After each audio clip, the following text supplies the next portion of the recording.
Without further ado, I am going to introduce our first workshop, which will focus on how we can amplify the voices of youth in policymaking and prioritize youth-centered policies in international politics. So I'm going to pass it on to Purva to get us started. Hi, everyone. We're so excited to be here. My name is Purva, and I'm currently the local communications officer of the McGill Youth Advisory Delegation, which means I manage external communications with youth NGOs in the area, as well as our social media. I'm currently studying, I use she, her pronouns. I'm not sure if I mentioned that, but I'm currently studying international development and political science at McGill University, and I'm going into my 4th year. And I'll pass it off to my colleague, Arzo. Hi everyone, my name is Arzo. I use she, her pronouns. I am this year's Deputy UN Communications Officer, and I'm going into my 4th year at McGill this year, studying political science and international development studies. Yeah, I think that's pretty much all. I'll pass it over to Bella. Hi everyone, my name is Bella Sullivan. I use she, her, hers pronouns, and I'm a Joint Honors International Development and Gender Studies student at McGill University. I am one of the UN Communications Officers at MYAD, so I contact permanent missions, UN actors, and NGOs for collaboration efforts with our NGO. Previously, I worked for the US House of Representatives advocating for policy and sustainable infrastructure. And so I'll pass it on to my colleague, Aisha. Hi, my name is Aisha. I use she, her pronouns. I'm also one of the UN communications officers for MYAD. So I work alongside my colleagues Bella and Arzo, and we basically outreach to organizations in order to facilitate collaboration and working towards creating policy that centers a youth lens. I'm currently studying a double major in political science and international development with a minor in economics. And I will pass it back to my colleague Arzo to begin the presentation. Perfect. So if Purva could go ahead and share her screen. You guys can also let me know if that's working for you or not. I think she's just in the process.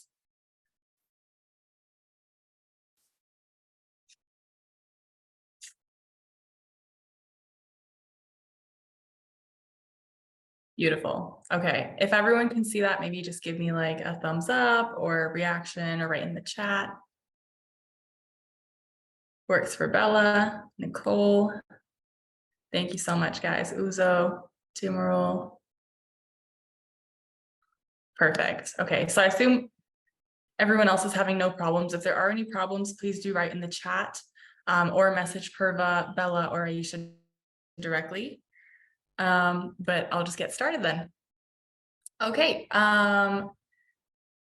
so we did our intros. Let's move on to the second slide. So as you know, we are MYAD, McGill Youth Advisory Delegation. And today we're going to be looking at what is MYAD. So what is the Youth Advisory Delegation for McGill University? Then we're going to run through some UN knowledge and do a little bit of trivia just for a little refresher and to get some conversation going. Next, we're going to look at current issues in our world. And then my colleagues will be going in and talking about our policy process. So how do we write policy? How do we analyze global issues and sort of come up with those solutions? And then how do we communicate our solutions in the written form? And then we'll go through a policy activity with you guys. The point of this workshop today is to really get you guys going and looking at the different ways that you can get involved as youth in sort of global issues today. And one of those ways is policy. And so, you know, as young people, it's really important that we know how the UN works, what we're doing, and, you know, how policy works and how to write it and how to get it enacted. So that's the point of our workshop today. Okay, so who are we? So the McGill Youth Advisory Delegation, or MYAD, is a youth-run and youth-serving nonprofit NGO in special consultative status with the United Nations ECOSOC. So we are a portfolio under our parent organization, IRSAM, or the International Relations Students Association at McGill. And our values include empowerment, non-performativity, and equity.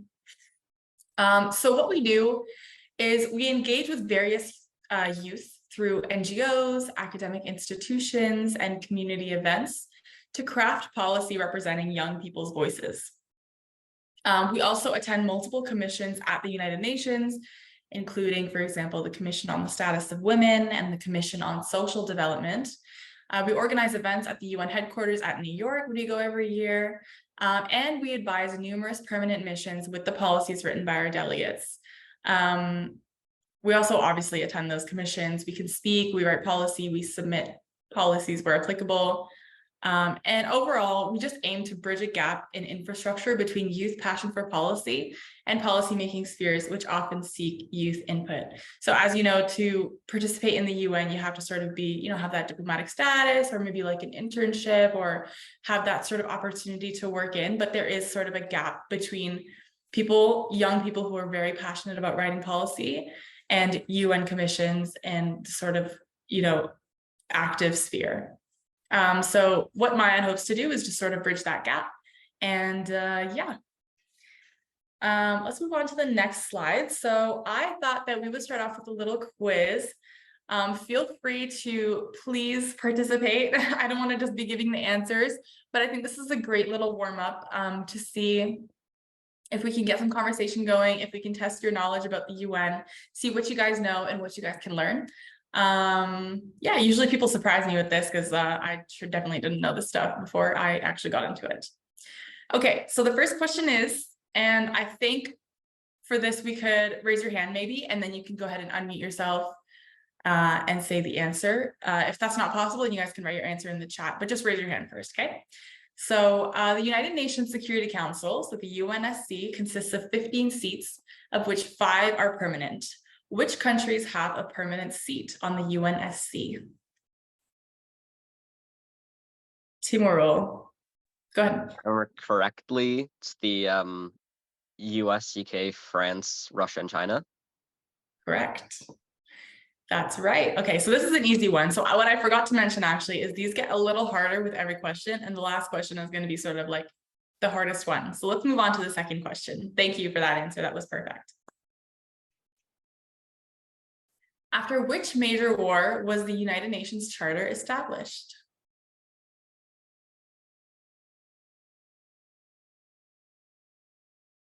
Does anyone know the answer to this one? Yeah, Liana, it's World War II. Yeah, so that's perfect. So if you guys are going to answer in the chat, just go ahead and raise your hand first, just in case. I don't know. She was the only one who answered, so that's okay. Yeah, let's move on. So that's right. It was World War II. It was the Second World War. As of August of 2023, how many countries are UN member states?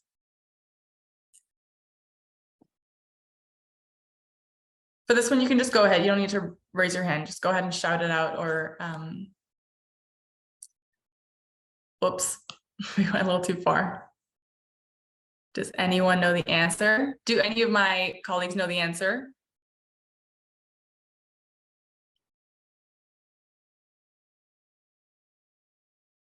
Oh my God, I'm gonna have to give this away.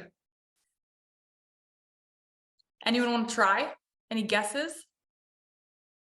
Perfect. 193, Bella, you got it. So as of today, there are 193 member states to the UN. How that works is basically countries have to sign the charter and agree to being a part of the UN.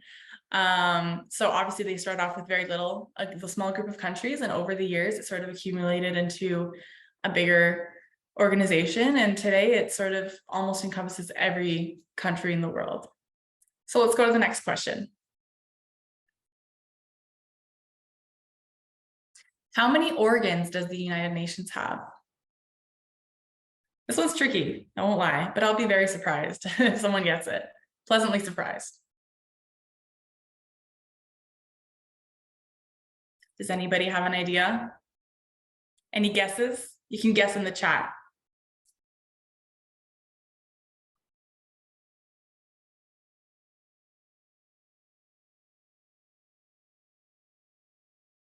Five, that's really close. 5 is very close. 5 is close. 6. Perfect. Yes, Leanna, it's 6. Wow, you're on a roll today. Okay, that was question 4. Let's move on to question 5. This is the hardest question. Name the 6 organs of the UN. If anyone can do that, you are an expert and you have to come take my spot right now. Does anyone have any guesses? You could even name like one of them. If you know one of them, let's get a list of them going in the chat. Or you could turn on your mic. Here's a hint. I already mentioned one earlier in the presentation today. UNSC, yeah, that's right. That's one.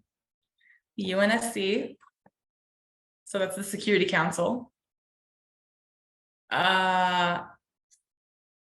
UNESCO, I don't think so.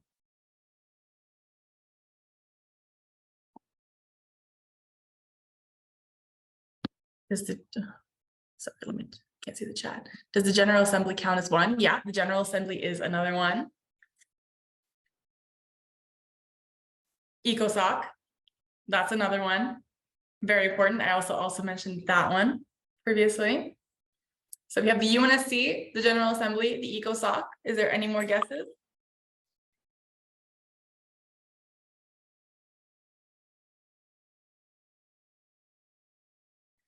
We also have the Trusteeship Council, the Secretariat, yes, and the Court of Justice, the International Court of Justice.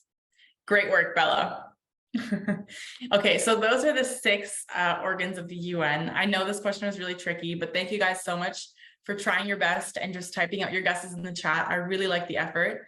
Obviously, you guys can always reference the UN website. They have all this information there.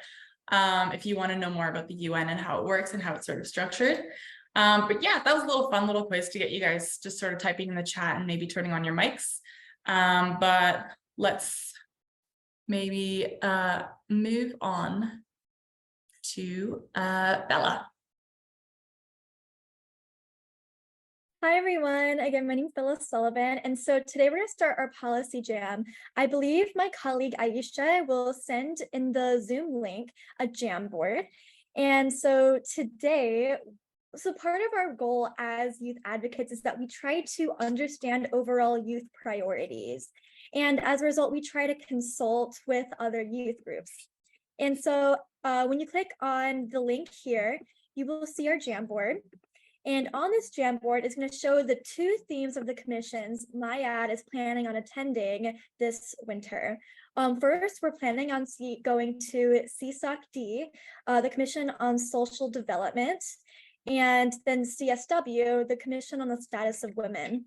And so during this policy jam, we want to hear your guys' ideas about policy regarding these different themes that are written on the jam board. So the first slide just kind of goes through the guidelines, the themes. The second one goes through different ideas of CSOC-D, and the third one is for CSW. I would hope for everyone to keep in mind that when we're writing policy, we're sending these guidelines to permanent missions, and they're very busy. So as a result, we try to make our policies short and digestible, concise with a clear ask. And we specifically try to think how we as youth bring a unique experience or expertise in this topic. So I'm going to give people about 5 minutes to kind of put down different sticky notes on the policy. I'll also put some stuff down to kind of get the ball rolling. But please, no idea is a bad idea. We want to hear your thoughts, your perspective, and what's important to you.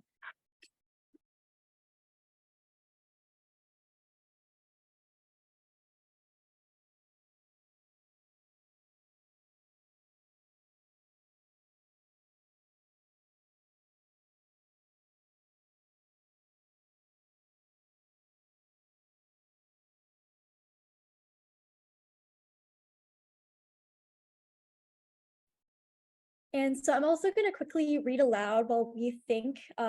So for CSOC-D, we try to follow the themes when we're writing our policy. So the theme for CSOC-D is fostering social development and social justice through policies to accelerate the progress of the implementation of the 2023 Agenda for Sustainable Development and to achieve the overarching goal of poverty eradication. So then one of the main themes is poverty. For CSW, it's accelerating the achievement of gender equality and the empowerment of all women and girls by addressing poverty and strengthening institutions and financing with a gender perspective. Very in-depth themes and conversations, and I'm excited to see what you guys bring to the table because this is essential for MYAD to be able to complete its mission to represent youth voices. Equitable, sustainable mobility supports. That is a really good point. That's a really wonderful thing you've added. Thank you.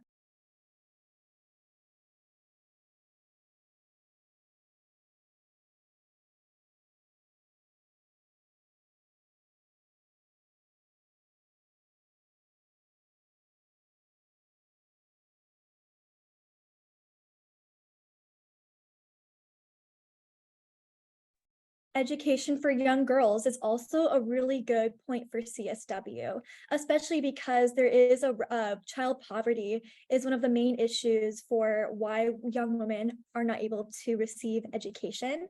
As a result of child labor, there's been a lot of research where women have been forced to or haven't had many options to go to school because they're helping feed their family and participate in that workforce. So that's a wonderful, wonderful inclusion. The inclusion of women on boards of organizations, which is very true. Whenever we have more diverse leadership, we're able to understand more perspectives. We're able to have that female or gender diverse perspective in terms of policy, which is essential. Basic income for mothers and parents. I love the inclusion of parents to the discussion, especially because one of the reasons for the gender pay gap is because women oftentimes, sometimes not all the time, choose to take some time off of work after giving birth. And I think parents is a wonderful addition because when we have both men, women, or gender diverse people take time off work to help, maybe support their child, I think that's a wonderful step towards gender equality. That is a great, great ask.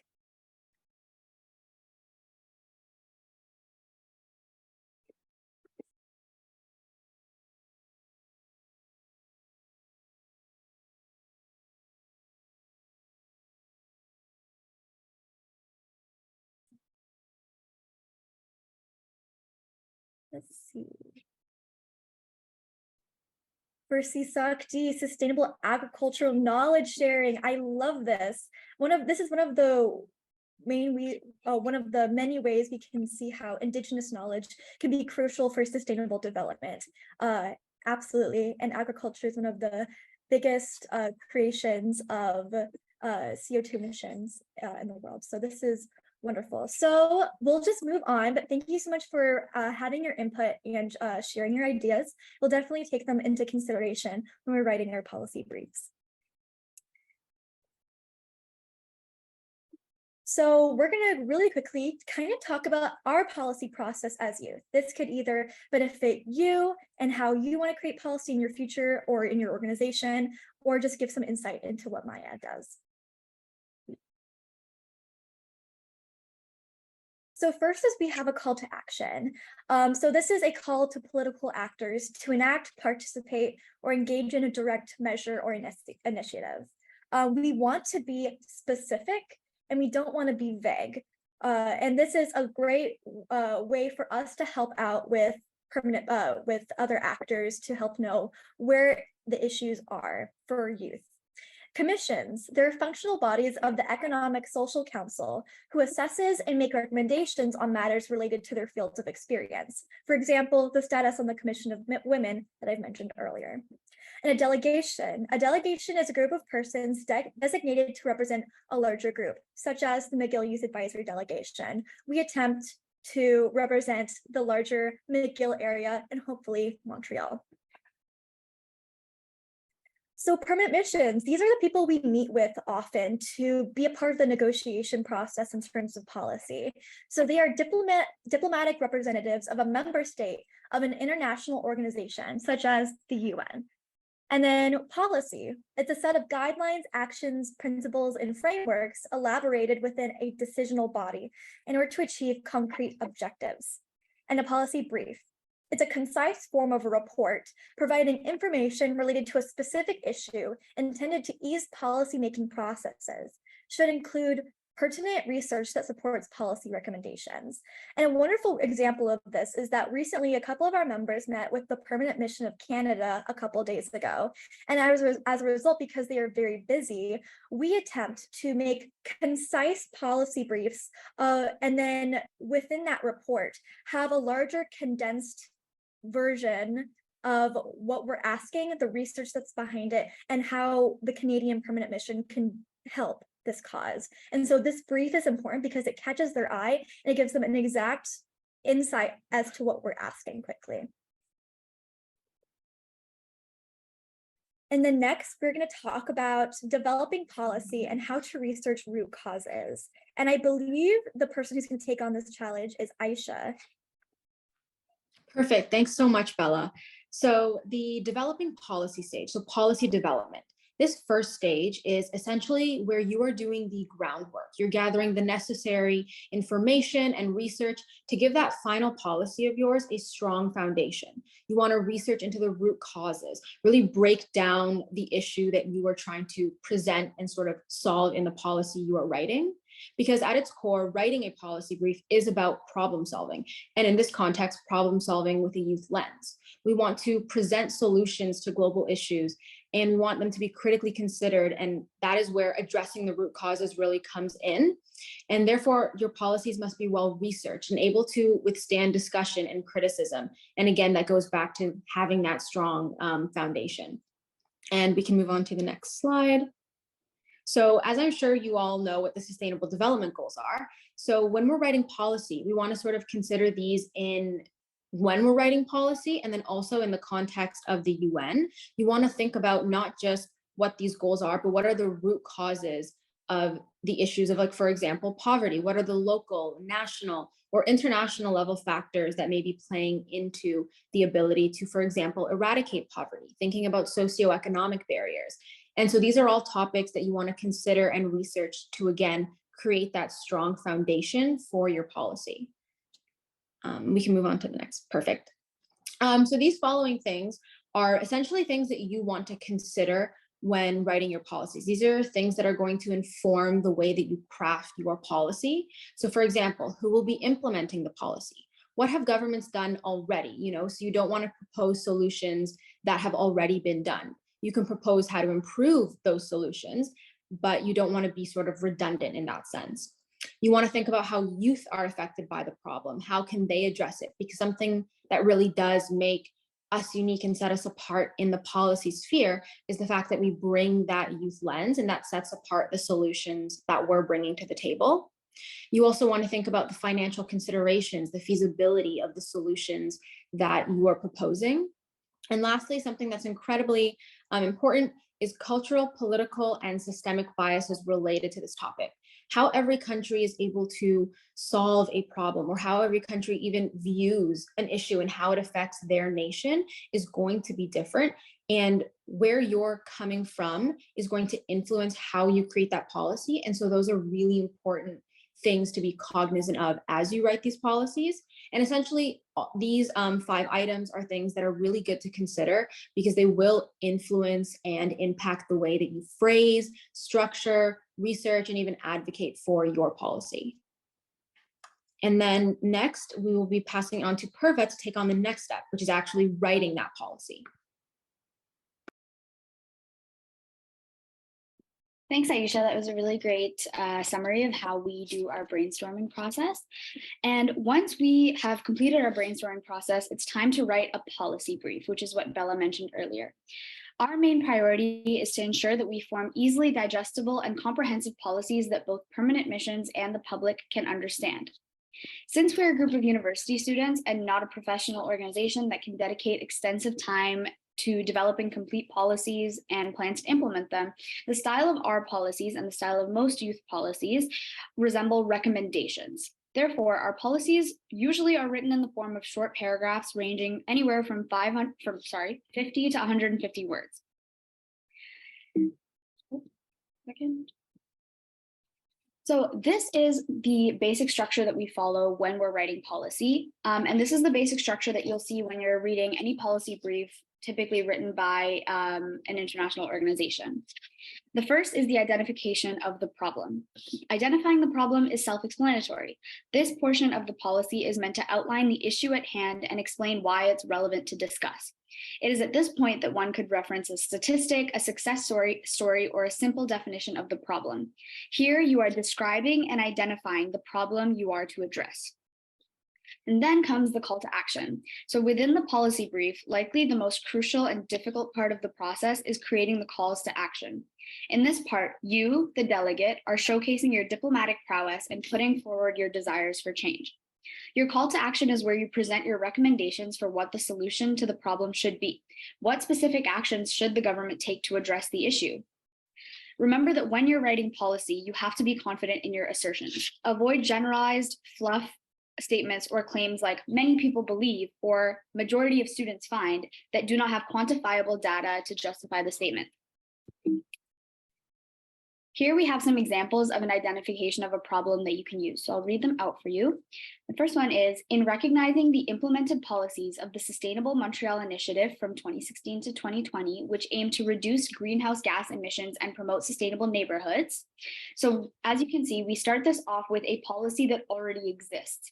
We do this because we recognize that there is a goal that has to be met, and we introduce that our policy will be referring to this specific goal that has to be met.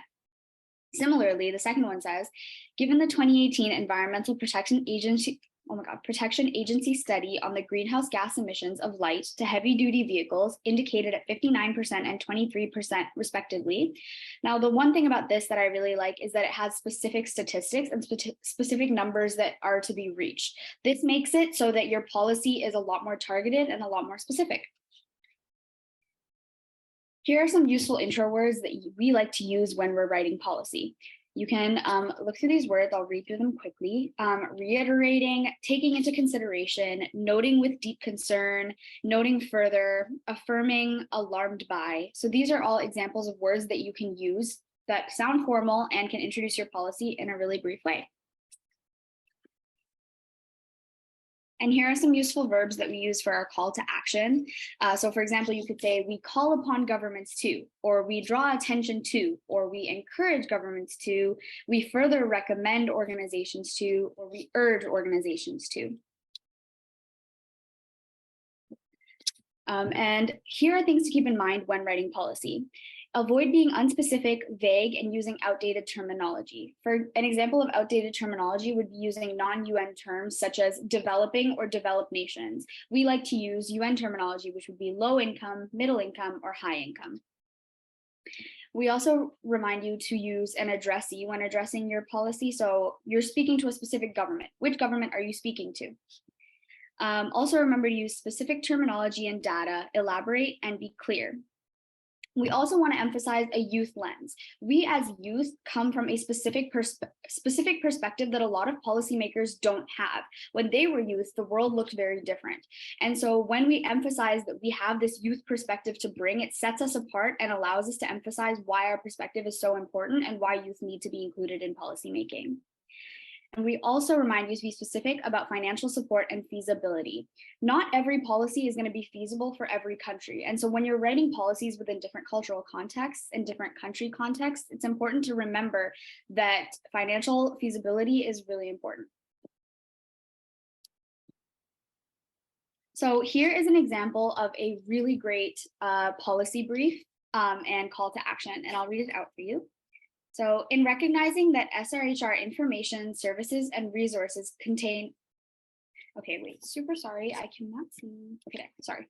In recognizing that SRHR, which stands for Sexual and Reproductive Health and Rights, information, services, and resources contribute to increased illness and mortality, food insecurity, and vulnerability amid public health crises for marginalized communities, particularly marginalized youth, we call upon all levels of government to increase investments and integration of CSE, sexually transmitted illness self-testing, and access to modern contraception aimed particularly for homeless, youth, and Indigenous women. We encourage leveraging youth in providing services in CSE through community-led initiatives utilizing funding from Canadian Partnership for Women and Children's Health and the International Planned Parenthood Federation. As you can see, this specific policy brief is incredibly specific. It has a specific call to action. It calls upon governments to do something, and it's a feasible policy that is not completely out of the realm of what a government can accomplish relating to SRHR. And now I will pass it on to my colleague. Then at the end, we include a conclusion. In this conclusion, you can include any extra information like a cause and effect scenario, how collaboration between different organizations could implement the policy, and an additional call to action that could be more specific or complement the original. And now I'll pass it on to my colleague, Aisha, to introduce an activity we'll be doing. Perfect. So this is our policy activity. Essentially, we're going to give you guys a chance to sort of try and implement those steps that myself and Purva just laid out for you guys in regards to an issue of your choice.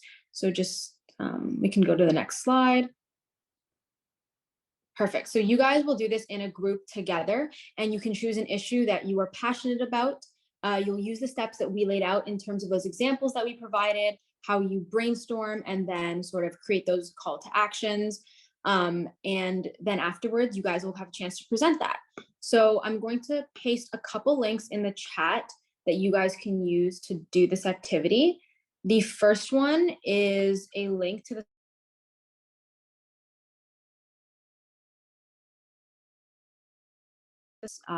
like the steps that we have in slideshow. So that is that link. And then we created a worksheet for you guys in order to sort of simplify the process of being able to sort of implement those steps we discussed. And this link right here should give you access to that. And let me know if none of those links work. And if they do work, if you could just give like a quick thumbs up so that I know that that works for you guys.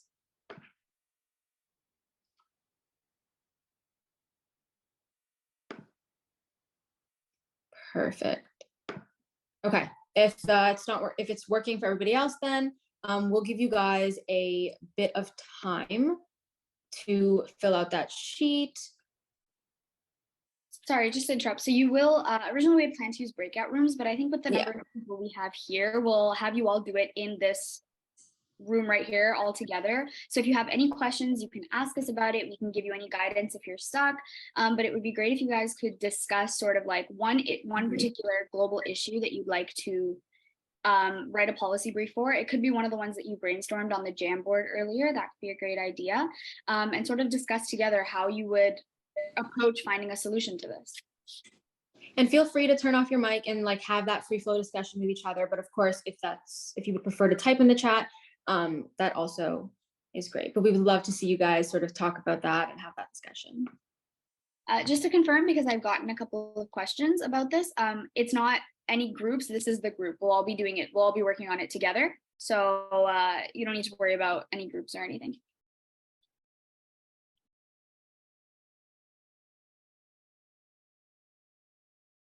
So would anyone like to get started and maybe propose a potential issue that you could work on?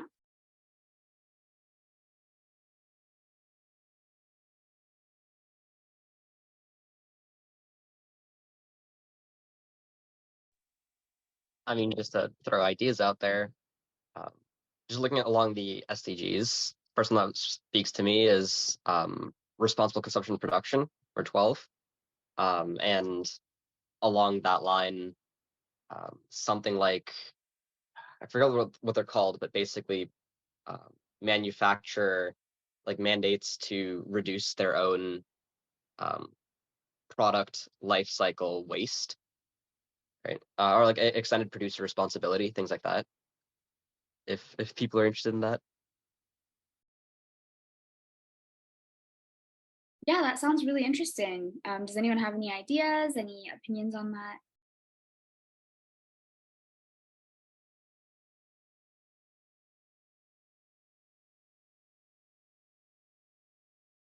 Great, thanks, Leanna. Anyone else like to? Does anyone have any ideas?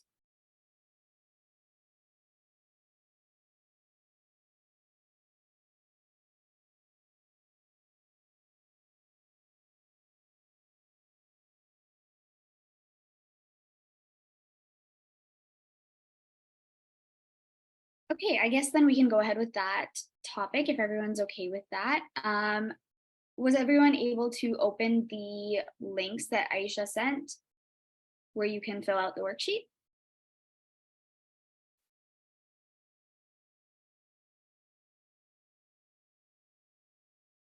I'll wait for some more people to put their thumbs up. Thanks, Timrel. Thank you, Nicole.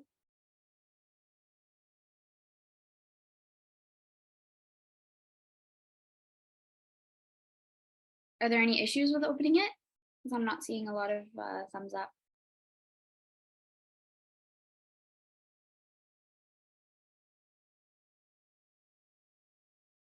Thanks, Bella. Thanks, Alicia. Okay, perfect. So I guess you can go ahead and start discussing how you would start by introducing this issue. So if you were to write a policy about this, obviously we're not expecting a refined policy that you would submit to the UN right now. We're just kind of brainstorming and like getting you guys started on how the policy writing process works. So maybe if you're not comfortable turning your mic on or, oh yeah, absolutely. Timrel, since it was your topic, would you like to go ahead and write that in the chat? Sure. Thank you. And then once that's there, you guys can just kind of start going to the worksheet that we've sent and just use the first one, the first table, and sort of start brainstorming some ideas on how you would start. A great way to start is by using some of the action words that we mentioned in the slideshow earlier. And the slideshow is also linked in the chat.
Okay, why don't we start by,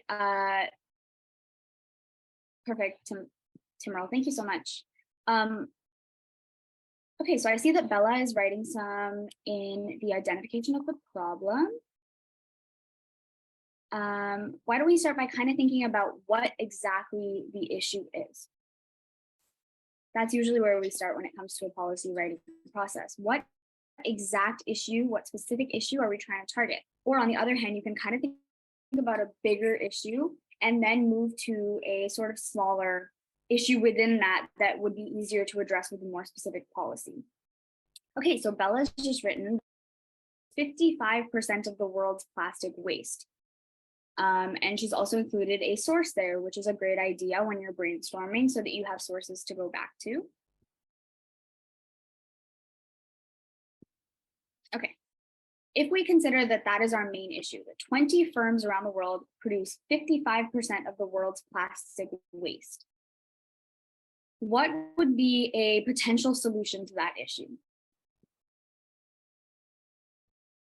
And I'd love if someone who hasn't participated yet would like to participate. Any idea is a good idea. There's no wrong answer here. We've all started out policies by thinking of policies that might not necessarily work, but starting anywhere is always a great point.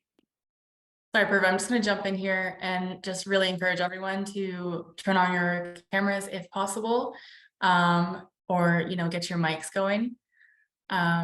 We are sort of wrapping up the workshop not too long, so to get some participation at the end would be great.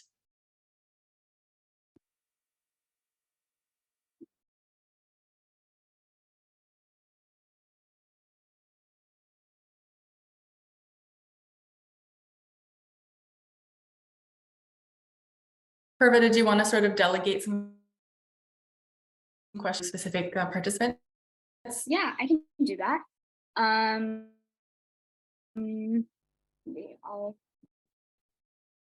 call on someone. If you're not comfortable turning your mic on, feel free to type an answer in the chat. Priscilla, do you have any ideas?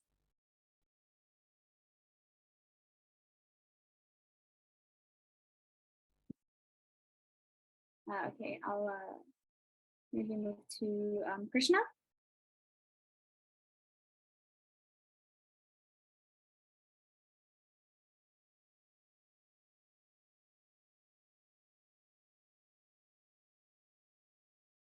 Okay, I guess,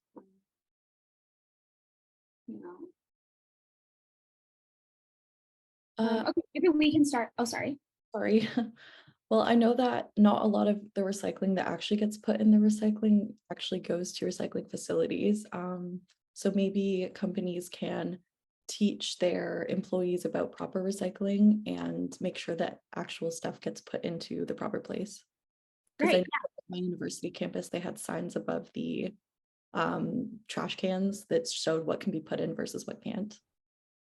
Yeah, absolutely. So would you want to then target this policy towards so like we can kind of take two perspectives on this. We can either target this policy towards a particular business or a particular industry, and urge them to teach their employees about proper recycling practices, or we can target this policy towards governments who can then target businesses themselves and sort of implement guidelines for them. So which one do you think would you want to target with this policy?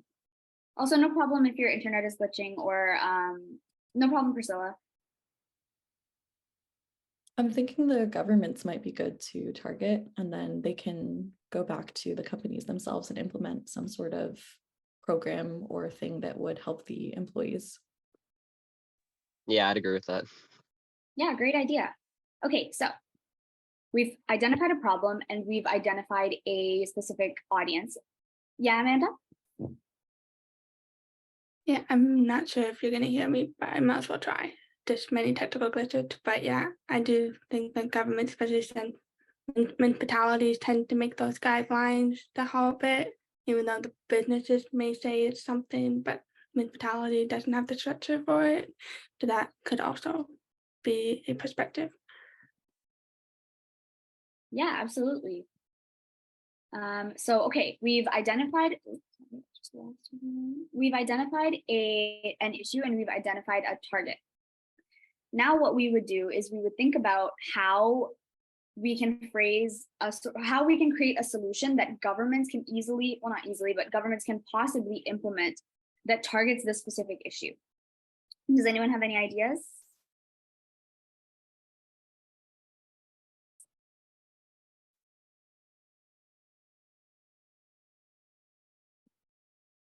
Yeah, Arzo. So maybe something like providing financial incentives to companies who mandate sort of like recycling things in their processes. Yeah, that's a great idea. That's very feasible and something that we know has worked in the past. Another thing could maybe be implementing it into employee training. So I know when employees get onboarded or they have a training module, maybe that can be a section and the governments can somehow mandate that. Yeah, that's great. We can mandate in two ways, because when you think about, for example, providing financial incentives to do this, governments can't just give out the money to businesses until they see that businesses are actually following the mandate. So you'd have to have a government agency of some kind that looks at business practices to make sure that they're actually following the mandate. So that's a potential consideration we'd have to make. Does anyone have any other ideas for potential considerations that you'd have to make when it comes to this specific policy?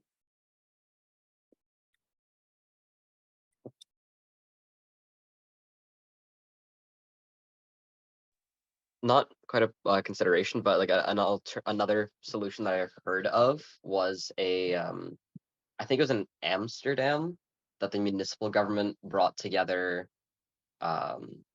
basically the jeans manufacturers or like the denim manufacturers in the city, and created basically that knowledge sharing network on reusability and recycling practices.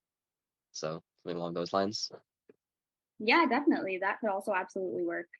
It's always great to see when delegates are able to look back at things that have worked in possibly other cultural contexts or countries, and you can have those apply to, like, we can kind of bring that around the world. An example kind of related to this is when it comes to water waste. We had some delegates last year write policy on water waste, and it was great to see how some delegates were able to take solutions that worked in other countries, like Bangladesh, for example, and take those practices and policies and use them to urge other governments to adopt similar policies.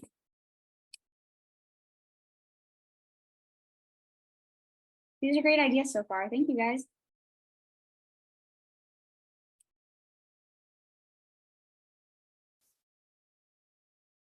Okay, so we've got some great brainstorming here. Now, we don't have to write out a proper policy, but I'll kind of walk you through how we would take this brainstorm and move forward into an actual policy. So we'd start off with an identification of the problem. So taking one of the verbs that we told you about in the past, recognizing that. So we would say recognizing that 20 firms produce 55% of the world's plastic waste. And then you sort of include, why is this an issue? Why is it a problem that 20 firms produce 55% of the world's plastic waste? So you could say something like plastic waste results in, and then a specific part of environmental degradation that plastic waste causes, or a specific impact that this has had on a specific community somewhere. Doing this is basically telling the government that you're talking to why they need to implement the policy that you've developed. Then you'd move on to the call to action. So once you've said recognizing that, you'd move on and say, we urge governments to implement financial incentives that mandate businesses to teach proper recycling practices to their employees. Once you've done that and you've included your considerations into that, then you'd move on to the conclusion and you give more of a specific call to action. And then you're done. And that's basically the types of policy briefs we write. So thank you guys so much for all of your ideas. Looks great. So I guess we will move on. Thanks for participating in that. I will go back to sharing my screen.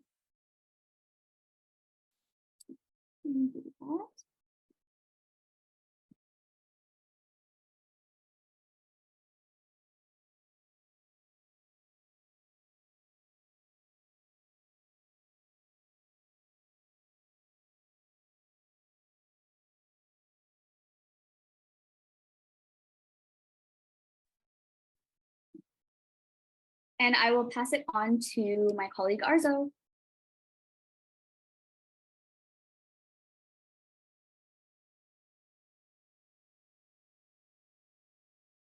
Sorry, I had some technical issues there for a second. Okay, so some important notes. There are many different ways for us as youth to make an impact, and policy is one of those avenues. So when it comes to global issues, obviously youth are one of the most impacted groups. We have to live with this longer than the other generations do. And so our input is really important. Obviously there's a multitude of ways to get involved. Policy is one avenue. So you can get involved in the UN, you can get involved in NGOs who have consultative status with the ECOSOC, which, as we saw, is the Economic and Social Council, which is an organ of the UN. Yeah, writing policy is a long-term process. That's also really important to keep in mind. So don't be discouraged if you don't see big changes right away. In organizations like the UN, change often comes in small increments. So it's important to stay consistent and to not give up. Let's move on to the next slide. Here we have our website where you can check us out for more info and to see our previous policy briefs. You just click on that. And is there a link there? I think so. Perfect. Yeah, we have a link right there. So if you guys want to check it out.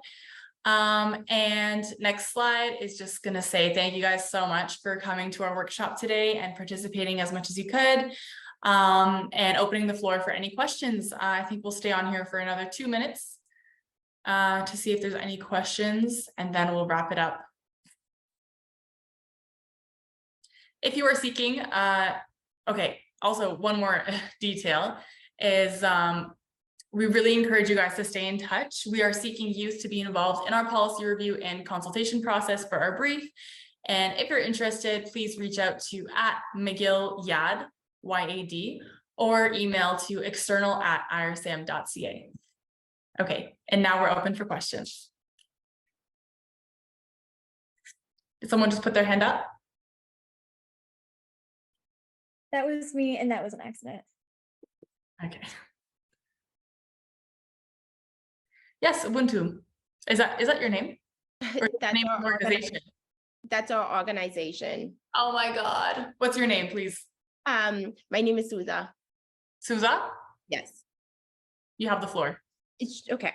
Because our organization is planning to host International Youth Day later in August for green skills for youth. And I was wondering if we can connect with someone to be one of our speakers for that day. Absolutely, we'd be more than interested. You can email our UN comms team, I guess would be the best portfolio for that. So Aisha or Bella can drop that email in the chat or message you directly. Just send us an email. I'm sure we would be more than happy to send a speaker. This is in late August, you said? Yes. Beautiful. Yeah, we'll be in touch for that. Thank you. Could Bella or Aisha just send that over to her, please?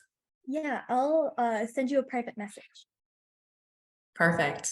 Thank you. Any other questions?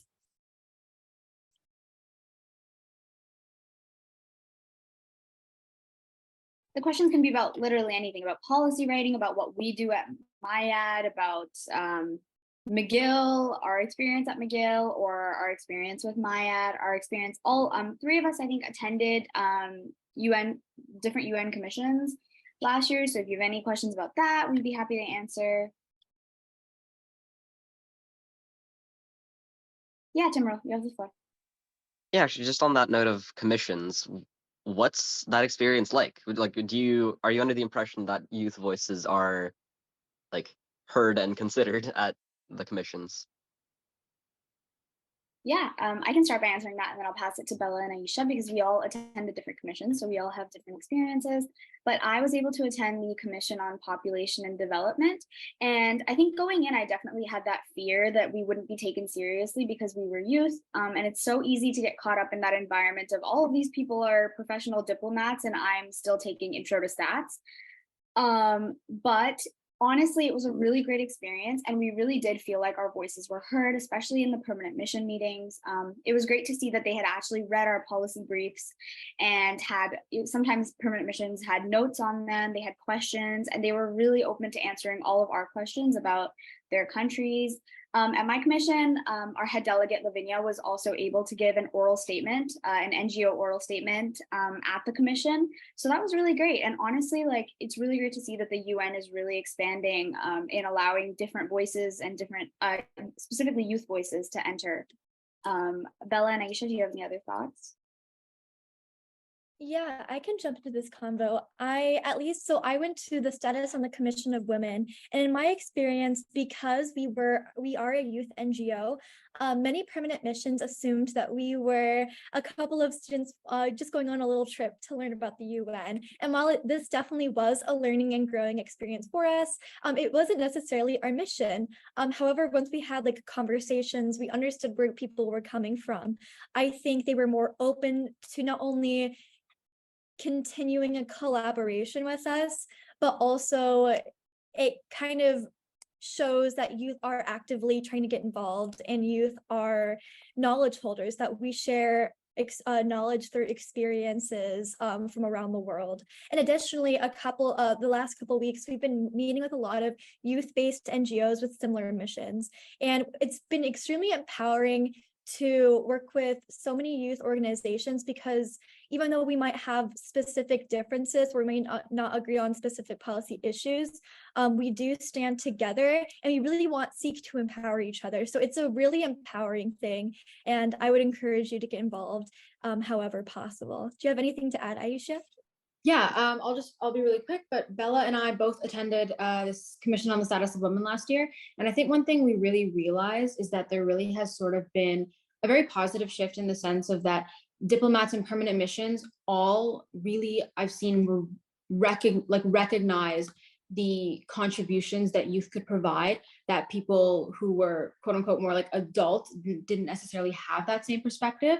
I won't lie, there are definitely some people who still, like Bella said, sort of saw us as just like kind of kids and didn't necessarily give us sort of the standing that sort of we deserved in terms of like youth and having that unique perspective. But I will say, for the most part, permanent missions and other NGOs were really receptive, and that it's starting to sort of shift towards that, and that a lot of youth are really working together to have a strong forefront at the UN stage. And so I do think they were overall very interested, and I thought that that was great. We have a question in the chat.